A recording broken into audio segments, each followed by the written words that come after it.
नमस्ते साथीहरू, फेरि पनि स्वागत छ तपाईँलाई मेरो युट्युब च्यानल लोकसेवा प्रिपरेसन क्लासमा।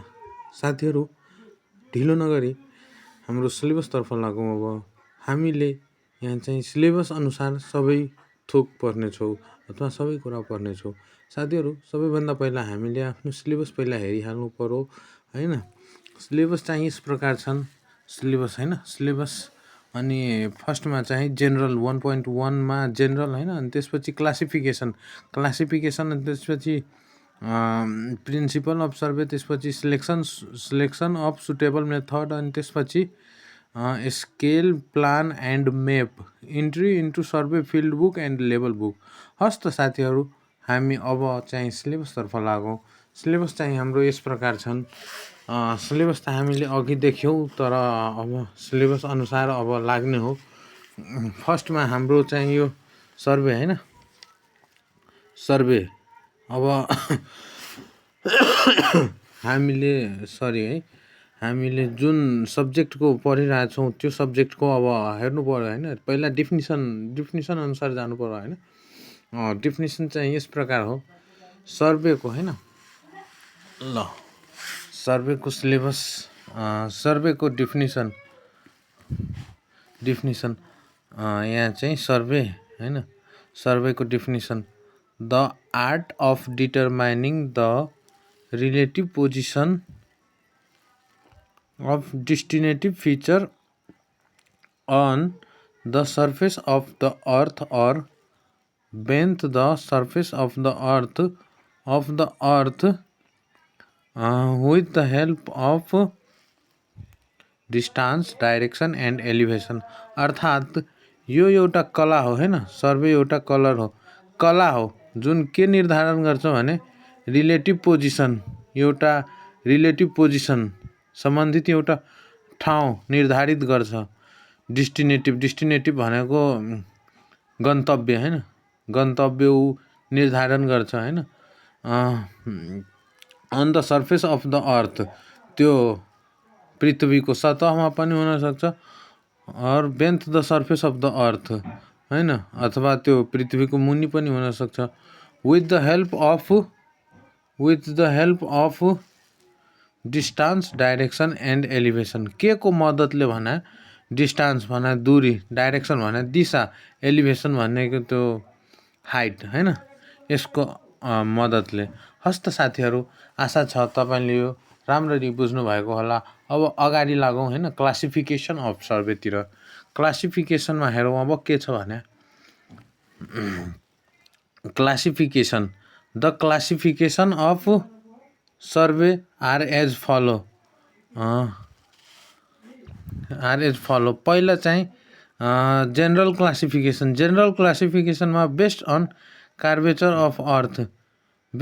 कार्वेचर अफ अर्थमा चाहिँ एउटा प्लेन सर्वे हैन।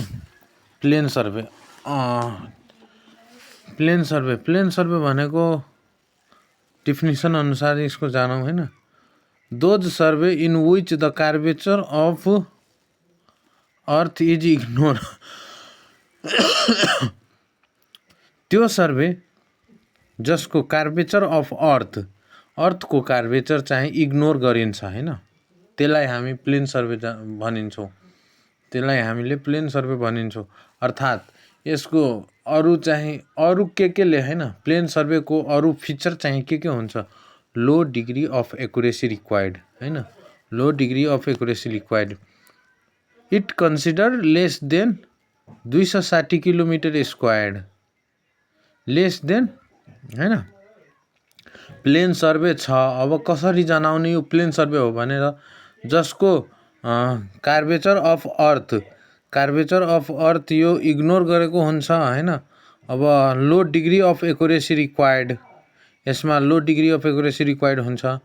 अनि यसको लेस देन 260 किलोमिटर स्क्वायर हुन्छ।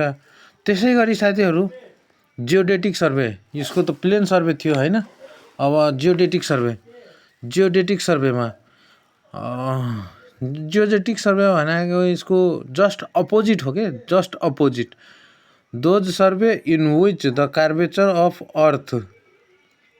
अफ अर्थ इज कन्सिडर्ड, त्यसमा इग्नोर हैन, इग्नोर यहाँ यो इग्नोर छ curvature of earth is ignore हैन कर्वेचर अफ अर्थ जस्तै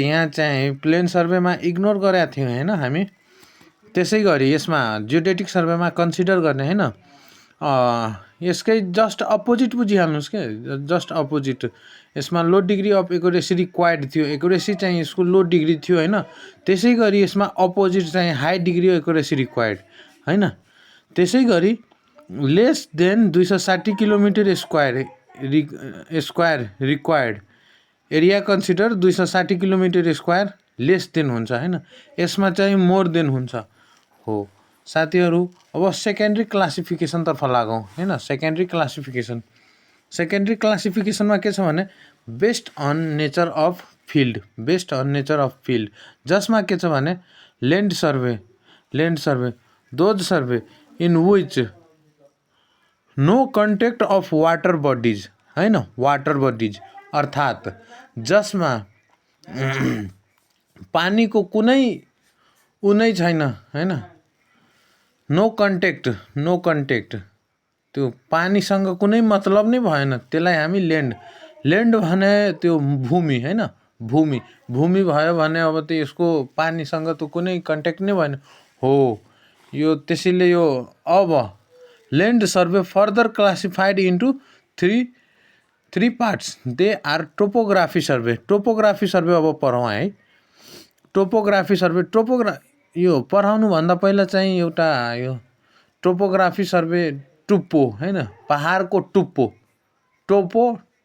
भन्नाले टुप्पो बुझिहाल्नुस् के टुप्पो भन्नाले त्यो पहाडको टुप्पो के छ भने पहाडको टुप्पो के छ भने नेचुरल फिचर हो साथीहरु बुझ्नलाई जे पनि हैन अर्थात आफूलाई जे इजी लाग्दा त्यो राम्रो हुन्छ हैन topographical survey those survey in which natural feature of earth is indicated जसमा पृथ्वीको नेचुरल फिचर हैन अर्थात त्यो माउन्टेन पनि हुन सक्छ पहिला भने नि टोपो भन्नाले टुप्पो बुझिहाल्नुस् माउन्टेनको टुप्पो हैन अनि त्यसपछि रिभर लेक इटिसी हैन लेक इटिसी